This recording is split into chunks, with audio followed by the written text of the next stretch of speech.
Hello friends, എല്ലാവർക്കും നമസ്കാരം. നമ്മുടെ ഇഷ്ടപരമ്പരയുടെ വരാൻ പോകുന്ന ചില വിശേഷങ്ങളിലേക്ക് ഏവർക്കും സ്വാഗതം. അങ്ങനെ കാവേരിയും കുടുംബവും അവരുടെ വീടൊക്കെ തിരിച്ചെടുത്ത് ആ വീട്ടിൽ ഒരു ഹോം സ്റ്റേ ഒക്കെ തുടങ്ങി അവർ ജീവിതം പയ്യെ മുന്നോട്ട് സന്തോഷത്തോடு തന്നെ കൊണ്ടുപോകും കേട്ടോ. അപ്പോൾ വീണ്ടും ചില പ്രതിസന്ധികൾ അവരുടെ ജീവിതത്തിലേക്ക് കടന്നു വരും. അതായത് നമ്മൾ നിളക്കുട്ടി പെട്ടെന്ന് തളർന്ന് വീഴാണ്. അപ്പം നിളയനുമായിട്ട് ആശുപത്രി ചെന്ന് അഡ്മിറ്റ് ആകുമ്പോൾ നിളയുടെ ഹാർട്ടിന് ചെറിയൊരു പ്രോബ്ലം ഉണ്ടെന്നും അത് ഓപ്പറേഷൻ ചെയ്യേണ്ടി വരുമെന്നും പറയാം. അതിനായിട്ട് വലിയൊരു തുക തന്നെ ആശുപത്രിയിൽ വേണ്ടി വരും എന്ന ആവശ്യപ്പെടുകയാണ് കേട്ടോ. അപ്പൊ ഇത് കേൾക്കുമ്പം എന്ത് ചെയ്യണമെന്നറിയാതെ കാവേരി ആകെ സങ്കടപ്പെട്ട് നിൽക്കുക. അപ്പൊ ഗംഗയും ഇങ്ങനെ ചോദിക്കും, നമ്മൾ എന്ത് ചെയ്യും കാവേരി? ഇത്രയും വലിയൊരു തുക നമ്മളിപ്പോൾ എങ്ങനെ ഉണ്ടാക്കാനാ? എൻ്റെ സ്വർണ്ണമെല്ലാം വിറ്റിട്ടല്ലേ നമ്മൾ വീടെടുത്തത്. ഇനിയിപ്പം വീട് വിൽക്കാന്നൊക്കെ വെച്ചാൽ അത് ശരിയാകുമോ എന്നൊക്കെ ഇങ്ങനെ ചോദിക്കുക. ഹേയ്, വീടൊന്നും വിൽക്കാൻ പറ്റില്ല ചേച്ചി, നമുക്ക് ആകെയുള്ള സ്വത്താ ഇനി ആ വീട്. അവിടെ നിന്ന് ഇറങ്ങേണ്ടി വന്നാൽ നമ്മൾക്ക് എത്ര പരിതാപകര അവസ്ഥയാകുമെന്ന് നമ്മളൊന്ന് കണ്ടതല്ലേ. നമുക്ക് വേറെ എന്തെങ്കിലും ഒരു വഴി ഉണ്ടോ എന്ന് ആലോചിക്കാം എന്നൊക്കെ കാവേരി പറയാം. ചേച്ചി സങ്കടപ്പെടാതിരിക്കുക. തൽക്കാലം വീട്ടിലെ അമ്മയും ആരെയും ഇത് അറിയിക്കേണ്ട. ഇതൊക്കെ കേട്ട് കഴിഞ്ഞാൽ അമ്മയ്ക്ക് ഇതൊന്നും താങ്ങാനുള്ള ശക്തിയില്ല എന്ന് കാവേരി ഗംഗയോട് പറയും കേട്ടോ. അപ്പൊ ഗംഗയും പറയും, ശരിയാ, അമ്മയോടും അച്ഛമ്മയോടും ഒന്നും തൽക്കാലം ഇത് പറയണ്ട, പൈസ നമുക്ക് എങ്ങനെയെങ്കിലും ഉണ്ടാക്കാം എന്ന് പറയാണ് കേട്ടോ. അപ്പൊ ഈ കാര്യങ്ങളൊക്കെ അറിയുമ്പം വിനീത് ചോദിക്കും, ഇത്രയും വലിയൊരു തുക നമ്മൾ എങ്ങനെ ഉണ്ടാക്കും എന്ന് ചോദിക്കുകയാണ്. എൻ്റെ കയ്യിൽ നീക്കിയിരിപ്പായിട്ട് ഒരു 1-2 ലക്ഷം രൂപ കാണും, പക്ഷെ അത് പോരല്ലോ. അവർ ചോദിക്കുന്നത് 7-8 ലക്ഷം രൂപയല്ലേ. അത്രയും വലിയൊരു തുകയ്ക്ക് നമ്മൾ ഇനി എന്താ ചെയ്യുക എന്ന് പറയാം. അപ്പോൾ വിനീത് വീണ്ടും ചോദിക്കും, അല്ല കാവേരി, അമ്മാവ മരിക്കുന്നതിന് മുന്നേ ഒരു തോട്ടത്തിന് അഡ്വാൻസ് കൊടുത്തില്ലായിരുന്നോ? അതിനെപ്പറ്റി നമ്മൾ അന്ന് ജയപാലങ്ങളോട് ചോദിച്ചപ്പം കാശൊന്നും അടച്ചില്ലെന്നാണ് പറഞ്ഞത്. പക്ഷേ അത് ജയപാലങ്ങൾ സത്യം പറയുന്നതാണോ എന്ന് എനിക്കൊരു സംശയമുണ്ട് എന്ന് പറയാം. അത് കേൾക്കുന്ന കാവേരിയും പറയും, ജയപാലങ്ങളിൻ്റെ ഇത്രയും നാളത്തെ പെരുമാറ്റത്തിൽ നിന്ന് പറഞ്ഞത് കള്ളമാണെന്നാണ് എനിക്ക് തോന്നുന്നത്. കാരണം അച്ഛൻ ചെയ്യാത്തൊരു കാര്യം ചെയ്തു എന്ന് ഒരിക്കലും പറയില്ല. അന്ന് പറഞ്ഞതാ അഡ്വാൻസ് കൊടുത്തു, ഈ തോട്ടം നമ്മൾ മേടിക്കാൻ പോവാന്ന്. അതിനർത്ഥം വലിയൊരു തുക ജയപാലങ്ങൾ പറഞ്ഞ ആളുടെ കയ്യിൽ കൊടുത്തിട്ടുണ്ടെന്ന് തന്നെയാണ്. അച്ഛൻ മരിച്ചപ്പം നൈസായിട്ട് ജയപാല അങ്കിള് ഇതിൽ നിന്നൊക്കെ ഊരിപ്പോകുന്നതാണെന്ന് എനിക്ക് തോന്നുന്നത് എന്ന് പറയണേ. ഇത് കേൾക്കുന്ന ഗംഗയും പറയും, അതെ അതെ, അച്ഛൻ ജീവിച്ചിരുന്നപ്പോൾ ഉണ്ടായിരുന്ന അങ്കിളേ അല്ല ഇപ്പോൾ ഉള്ളത്. അങ്കിളിന് എന്തൊക്കെയോ കാര്യങ്ങൾ അറിയാം അച്ഛൻ്റെ ജീവിതവുമായിട്ട് ബന്ധപ്പെട്ട്. അച്ഛൻ്റെ മരണത്തിൽ പോലും അങ്കിളിന് എന്തോ ഒരു പങ്കുണ്ടോയെന്ന് എനിക്ക് സംശയം തോന്നുന്നുണ്ട് കാവേരി എന്ന് ഗംഗ പറയാണ് കേട്ടോ. അത് കേൾക്കുന്ന കാവേരി പറയും, അതെ, അന്ന് അച്ഛനാണെങ്കിൽ അങ്കിളോട് സംസാരിച്ച് വന്നതിന് ശേഷമാണ് ആകെ സങ്കടപ്പെട്ട് വീട്ടിലേക്ക് കയറി വന്നത്. അതെനിക്ക് നല്ല ഓർമ്മയുണ്ട്. അച്ഛനെ വിഷമിപ്പിക്കുന്ന എന്തോ ഒരു സംസാരം അങ്കിളിൻ്റെ ഭാഗത്തു നിന്നുണ്ടായിട്ടുണ്ട്. അതാണ് അച്ഛനെ ഇത്രയധികം തളർത്തിയത്. ഒരു പക്ഷേ നമ്മളെക്കാളേറെ അച്ഛൻ സ്നേഹിക്കുകയും വിശ്വസിക്കുകയും ഒക്കെ ചെയ്തിരുന്ന ആളാണ് ജയപാലങ്കിള്. അങ്കിളിൻ്റെ ഭാഗത്തു നിന്നുണ്ടായ ഒരു ചതിയാകാം അച്ഛൻ്റെ ഈ പെട്ടെന്നുള്ള മരണത്തിന് കാരണമെന്ന് എനിക്കും തോന്നി തുടങ്ങിയിട്ടുണ്ട് ചേച്ചി. പക്ഷേ അമ്മയോട് ഈ കാര്യങ്ങളൊന്നും പറഞ്ഞാൽ അമ്മ ഒരിക്കലും വിശ്വസിക്കാൻ പോകുന്നില്ല. ഇപ്പോഴും ജയപാലങ്കിളിൻ്റെ ഭാഗത്ത് ന്യായമുണ്ട്. ജയപാലങ്കിള് സത്യസന്ധനാണെന്നൊക്കെ കരുതിയിരിക്കുന്ന ആളാ അമ്മ. അമ്മേനെ അങ്ങനെ മാനിപ്പുലേറ്റ് ചെയ്ത് വെക്കാൻ ജയപാലങ്കിളിന് സാധിക്കുന്നുമുണ്ട്. അമ്മ ഒരു പാവമാ, ഒരു നിഷ്കളങ്ക. അമ്മയ്ക്ക് കൂടുതലൊന്നും ചിന്തിക്കാൻ അറിയത്തില്ല എന്ന് കാവേരി പറയാം. അപ്പോൾ ഗംഗയും പറയും, തൽക്കാലം നമുക്ക് ഈ പ്രശ്നം വീട്ടിൽ അറിയിക്കേണ്ട. നിളയുടെ അസുഖത്തിൻ്റെ കാര്യം നമുക്ക് എങ്ങനെയെങ്കിലും ഓപ്പറേഷനുള്ള കാശ് ഉണ്ടാക്കിയെടുക്കണം. അതിനെന്തെങ്കിലും ഒരു വഴി തെളിയും എന്ന് ഗംഗ പറയണേ കേട്ടോ. അപ്പോൾ കാവേരി ആണെങ്കിൽ ഇങ്ങനെ ആലോചിച്ചിരിക്കുക, ഞാൻ ഒന്നും കൂടി ജയപാലങ്കിളിനോട് ഇതിനെ പറ്റി പോയി ചോദിച്ചാലോ? അപ്പോൾ വിനീത് പറയും, ഒരു കാര്യവും ഉണ്ടാവുന്നില്ല. ജയപാലങ്കിൾ പറയും അമ്മാവൻ ആ കാശ് തന്നിട്ടില്ല എന്ന്, അല്ലാതെ അതിലൊരു നീക്കുപോക്കും ഉണ്ടാകാൻ പോകുന്നില്ല എന്ന് കാവേരിയോട് വിനീതും പറയും കേട്ടോ. പിന്നെ നമ്മൾ എന്താ വിനീതേട്ടാ ചെയ്യുക? ഇത്രയും വലിയൊരു തുക നമ്മൾ എവിടെ പോയി ഉണ്ടാക്കും? ഒരു പ്രശ്നം മാറി അടുത്ത പ്രശ്നമെന്ന് പറഞ്ഞ പോലെയാണല്ലോ ഓരോന്നും വരുന്നത്. ദൈവം നമ്മളെ പരീക്ഷിച്ച് അവസാനം മതിയായില്ലേ എന്ന് കാവേരി പറയാം. അപ്പം വിനീത് പറയും, നീ ഇങ്ങനെ സങ്കടപ്പെടാതെ ഒറ്റക്കെട്ടായി നമ്മൾ ഇതിനെ സോൾവ് ചെയ്യും. ഞാനില്ലേ നിങ്ങളുടെ കൂടെ. എന്തെങ്കിലും ഒരു വഴി നമുക്ക് കണ്ടെത്താം. ജയപാലങ്ങളിനെ പറ്റി ഇതിനോട് ഒന്ന് സംസാരിക്കാം, ഞാൻ നിവിനോടും പറയാം എന്ന് വിനീത് പറയാം. നിവിൻ സ്വന്തം അമ്മാവനാവുമ്പം കുറച്ചും കൂടി കാര്യങ്ങളൊക്കെ ജയപാലങ്ങളുടെ മനസ്സിൽ നിന്ന് ചുരുണ്ടിയെടുക്കാൻ നിവിനെ കൊണ്ട് സാധിച്ചെന്ന് വന്നേക്കും എന്ന് കാവേരിയും പറയാണ്. അമ്മ നമ്മുടെ കാവേരിയാണ് ഒരിക്കൽ കൂടി ജയപാലങ്ങളിനോട് നേരിട്ട് പോയി സംസാരിക്കാൻ തന്നെ തീരുമാനിക്കുകയാണ്. തൽക്കാലം ഗംഗേച്ചോടും വിനീതേട്ടനോടും ഇതിനെപ്പറ്റി പറയണ്ടെന്ന് കരുതി ജയപാലൻ്റെ തോട്ടത്തിലേക്ക് ചെല്ലുക. അയാൾ അവിടെ പണിക്കാരോടൊപ്പം നിൽക്കുന്നുണ്ടായിരുന്നു കേട്ടോ. അപ്പോൾ കാവേരി കാണുമ്പോൾ ചോദിക്കും, ആരിത് കാവേരിയോ? എന്നെ കാണാനായിട്ട് ഇങ്ങോട്ട് വന്നതാണോ എന്ന് ചോദിക്കേ. അതെ അങ്കിളിനോട് എനിക്ക് ചില കാര്യങ്ങൾ ചോദിച്ചറിയാനുണ്ടായിരുന്നു എന്ന് പറയാം. എന്നോട് എന്ത് കാര്യങ്ങളാണ് ചോദിക്കാനുള്ളത്? കാശിന് വല്ല ആവശ്യമുണ്ടോ? അതാണോ ചോദിക്കാൻ വന്നത് എന്ന് പറയാണ്. ഏയ്, കാശിൻ്റെ ആവശ്യത്തിനൊന്നും വന്നതല്ല പറഞ്ഞതല്ല അങ്കിളെ. അല്ലെങ്കിലേ അച്ഛൻ അന്ന് ഞങ്ങളെ കൊണ്ടുവന്ന് ഒരു തോട്ടം കാണിച്ചില്ലായിരുന്നോ? അങ്കിളും ഉണ്ടായിരുന്നല്ലോ. അച്ഛൻ ആ തോട്ടം മേടിക്കുന്ന കാര്യമൊക്കെ പറഞ്ഞായിരുന്നല്ലോ. ഓ ഓ ആ തോട്ടം അതവ മേടിക്കണമെന്ന് ആഗ്രഹം പറഞ്ഞതല്ലേ ഉള്ളൂ, അല്ലാതെ മേടിച്ചെന്നൊന്നും നിങ്ങളോട് പറഞ്ഞില്ലല്ലോ. ഏയ് മേടിച്ചിരിക്കാൻ പോവാന്ന് പറഞ്ഞു. അച്ഛൻ അഡ്വാൻസ് കൊടുത്ത രീതിയിലാണല്ലോ ഞങ്ങളോട് സംസാരിച്ചത്. എന്തായാലും അഡ്വാൻസ് കൊടുത്തിട്ടുണ്ടെങ്കിൽ അത് വലിയൊരു തുകയല്ലേ അങ്കിളെ. ഇനിയിപ്പം ഈ തോട്ടം ഒന്നും മേടിക്കാൻ ഞങ്ങൾ പോകുന്നുമില്ല. അതുകൊണ്ട് ആ പൈസ ഞങ്ങൾക്ക് തിരിച്ചു കിട്ടാനുള്ള എന്തെങ്കിലും വകുപ്പുണ്ടോയെന്ന് അറിയാനാ ഞാനിപ്പോൾ ജയബാലങ്ങളിനെ കാണാൻ വന്നത്. എൻ്റെ കൊച്ച്, ഞാനത് അന്നേ പറഞ്ഞതല്ലേ, അവൻ പൈസയൊന്നും അടച്ചിട്ടുമില്ല, അങ്ങനെ ഒരു സംഭവം നടന്നിട്ടുമില്ല. തോട്ടമൊക്കെ മേടിക്കണമെന്ന് അവന് ആഗ്രഹം ഉണ്ടായിരുന്നു. പക്ഷേ അവൻ്റെ അക്കൗണ്ടിൽ എവിടുന്ന പൈസ? അതുകൊണ്ട് ആ ആഗ്രഹമൊക്കെ അവൻ അപ്പം തന്നെ ഉപേക്ഷിച്ചായിരുന്നു എന്ന് പറയാം. നീ നിന്റെ കാര്യം നോക്കി പോക്ക് വേറെ വല്ലതും നിനക്ക് സംസാരിക്കാനുണ്ടോ എന്ന് ചോദിക്കുകയാണ്. ഇപ്പം ജയപാലൻ്റെ സംസാരവും പെരുമാറ്റവും ഒക്കെ കാവേരിക്ക് ആകെ സംശയം ഉണ്ടാക്കുക. എന്താ നീ എന്നെ തന്നെ പിന്നെയും സൂക്ഷിച്ച് നോക്കുന്നേ? എന്തെങ്കിലും ആവശ്യമുണ്ടെങ്കിൽ പറ, എനിക്ക് കാശിന് വല്ല ബുദ്ധിമുട്ടും ഉണ്ടെങ്കിൽ ഞാൻ എവിടെന്നെങ്കിലും അറേഞ്ച് ചെയ്ത് തരാം. അല്ലാതെ ഇങ്ങനെ ഇല്ലാത്ത കാര്യത്തെപ്പറ്റി ചോദിച്ച് എൻ്റെ പിന്നാലെ നടന്നിട്ട് ഒരു കാര്യമില്ല. അന്ന് വിനീതിനോട് ഞാൻ ഇത് തന്നെ പറഞ്ഞു വിട്ടതായിരുന്നല്ലോ എന്ന് ചോദിക്കുക. സാരമില്ലെങ്കിലേ, ഞാനിതിനെപ്പറ്റി ഒന്ന് അറിയണമെന്ന് കരുതി വന്നേ ഉള്ളൂ എന്ന് പറയാണ് കേട്ടോ. അപ്പോൾ ഇവർ തമ്മിലുള്ള സംസാരമൊക്കെ ജയപാലൻ്റെ തോട്ടത്തിലുള്ള ഒരു പണിക്കുന്ന ചേട്ടൻ കേൾക്കുന്നുണ്ട്. അത് മറ്റാരുമല്ല, അന്ന് അരവിന്ദനുമായിട്ട് ജയപാലൻ സംസാരം ഉണ്ടായ ദിവസം ആ തോട്ടത്തിൽ അവരുടെ സംസാരം ശ്രദ്ധിച്ചു നിന്നിരുന്ന അതേ ആളാണ്. അപ്പോൾ അരവിന്ദൻ്റെ മരണമൊക്കെ അറിഞ്ഞ് അദ്ദേഹത്തിന് ഒരുപാട് സങ്കടം തോന്നുകയും അന്ന് മരണ വീട്ടിൽ വരികയും അവരുടെ അവസ്ഥ കണ്ടറിയുകയും ഒക്കെ ചെയ്ത ഒരു മനുഷ്യനാണ് അദ്ദേഹം. അപ്പോൾ കാവേരിയോട് സത്യങ്ങളൊക്കെ പറയണം, ജയപാലൻ്റെ യഥാർത്ഥ സ്വഭാവം എന്താണെന്ന് മനസ്സിലാക്കി കൊടുക്കണമെന്ന് ആ മനുഷ്യൻ തീരുമാനിക്കുകയാണ് കേട്ടോ. അപ്പോൾ അവസാന പ്രതീക്ഷയും അവസാനിച്ച മട്ടിൽ നമ്മുടെ കാവേരി പോവും അവിടുന്ന്. അപ്പോൾ ജയപാലനാണെങ്കിൽ ഇങ്ങനെ ചിന്തിക്കുക, അതിൻ്റെ പിന്നാലെ തന്നെ ഇവളിങ്ങനെ കൂടിയേക്കുവാണല്ലോ, ഇതങ്ങനെ വെറുതെ വിട്ടാൽ പറ്റില്ല. ശാരദയോട് പറഞ്ഞ് ഇവക്കൊരു മൂക്കുകാരിടണം, അല്ലെങ്കിൽ ഇവള് എനിക്കൊരു വെല്ലുവിളിയായിട്ട് മാറും. ഇത്രയൊക്കെ ചെയ്തു കൂട്ടാൻ ഈ ജയപാലന് സാധിക്കുമെങ്കിൽ ഇവളെയൊക്കെ എങ്ങനെ ഒതുക്കി നിർത്തണമെന്നും ഈ ജയപാലൻ അറിയാം എന്ന് അയാൾ മനസ്സിൽ ചിന്തിക്കുവാണേ. എന്നിട്ട് കാവേരിയാണെങ്കിൽ ഒരിടത്ത് പോയി തനിച്ചിരുന്ന് കരയുവാണ്. ഞാൻ എന്ത് ചെയ്യും വച്ചാൽ നമ്മുടെ നിളമോളെ ഈ പ്രശ്നത്തിൽ നിന്ന് രക്ഷപ്പെടുത്താൻ എനിക്ക് എന്തെങ്കിലും ഒരു വഴി നീ കാണിച്ചു തരണേ. ജയപാൽ അങ്കിളുടെ യഥാർത്ഥ മുഖം എനിക്ക് മനസ്സിലാകുന്നില്ല. അയാൾ പറയുന്നതൊക്കെ ശരിയാണോ അച്ഛ എന്നും പറഞ്ഞ് ഇങ്ങനെ അച്ഛനോട് സംസാരിക്കുന്ന പോലെ നിന്ന് സങ്കടപ്പെടുക. അപ്പോഴാണ് ആ പണിക്കാരൻ നമ്മുടെ കാവേരി അന്വേഷിച്ച് കാവേരി ഇരിക്കുന്നിടത്തേക്ക് വരുന്നത്. എന്നിട്ട് ചോദിക്കും, മോക്ക് എന്നെ മനസ്സിലായോ എന്ന് ചോദിക്കുക. എനിക്ക് ജയപാലങ്ങളുടെ തോട്ടത്തിൽ ജോലി ചെയ്യുന്ന ആളല്ലേ എന്ന് ചോദിക്കുക. അതെ, ഞാൻ അവിടുത്തെ കാര്യങ്ങളൊക്കെ നോക്കുന്ന ആളാ എന്ന് പറയാണ്. എനിക്ക് മോളോട് അത്യാവശ്യമായിട്ടൊരു കാര്യം പറയാനുണ്ടായിരുന്നു.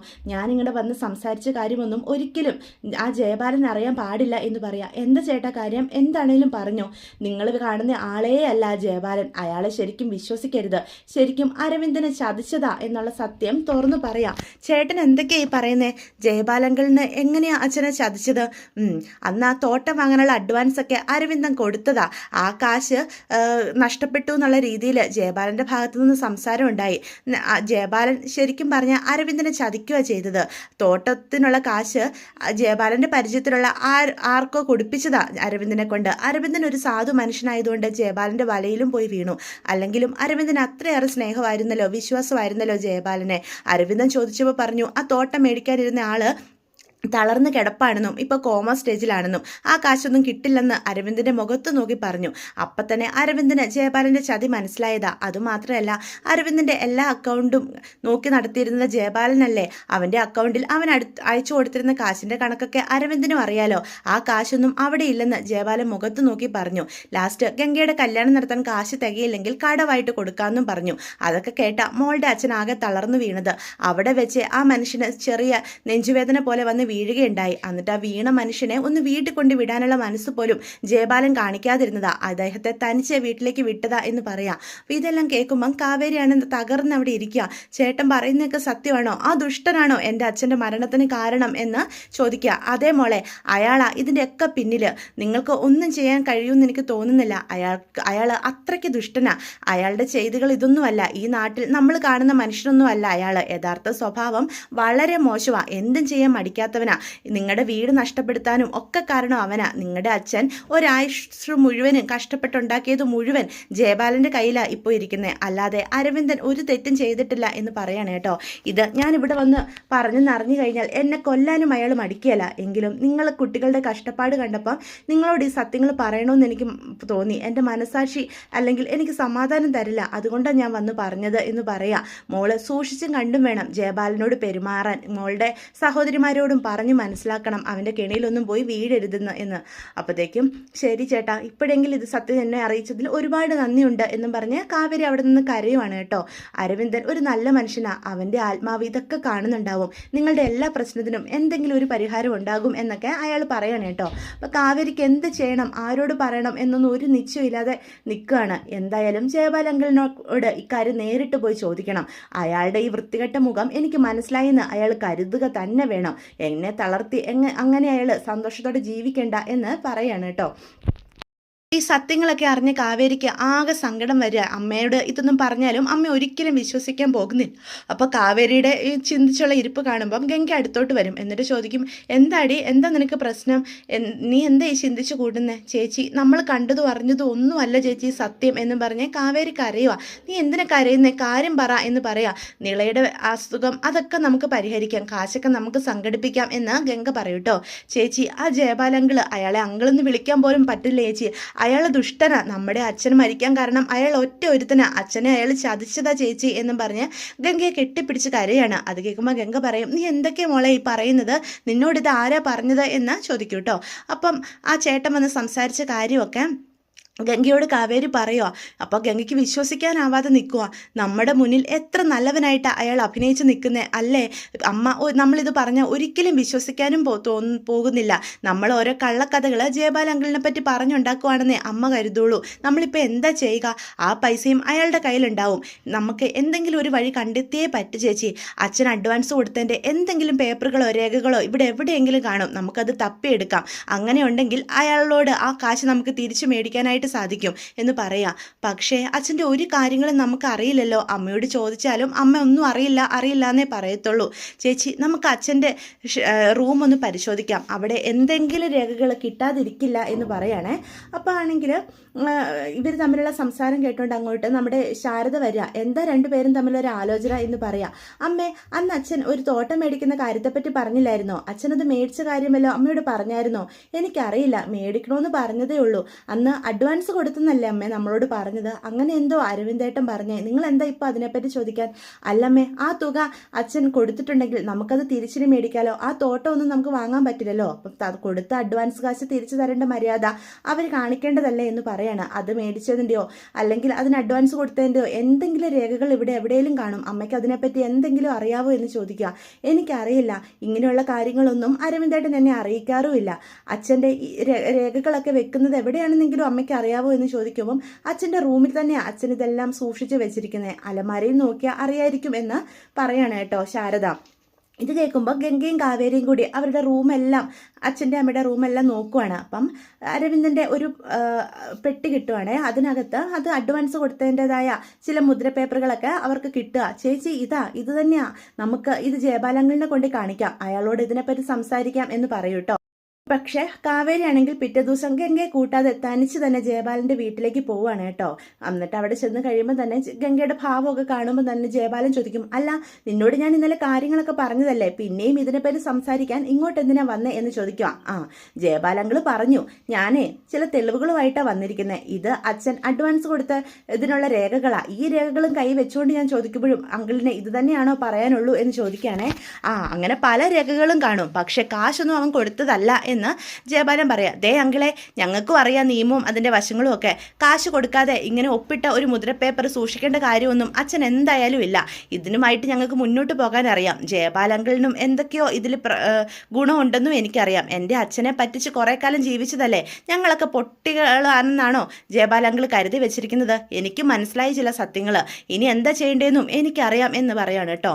അപ്പോൾ കാവേരിയുടെ ഭീഷണിപ്പെടുത്തുന്ന രീതിയിലുള്ള ആ സംസാരം കേൾക്കുമ്പോൾ ജയപാലന് തീരെ ഇഷ്ടപ്പെടുന്നില്ല. അപ്പോൾ അവളെ അടിക്കാനായിട്ട് തുടങ്ങുക. അപ്പോൾ ഈ ബഹളങ്ങളെല്ലാം കേട്ടുകൊണ്ട് അങ്ങോട്ട് വരികയാണ് ജയപാലൻ്റെ ഭാര്യ. അപ്പോൾ കാവേരിയോട് ചോദിക്കും, എന്താ മോളെ പ്രശ്നം, മോൾ എന്തിനാ ജയപാലേട്ടനോട് ദേഷ്യപ്പെടുന്നത്?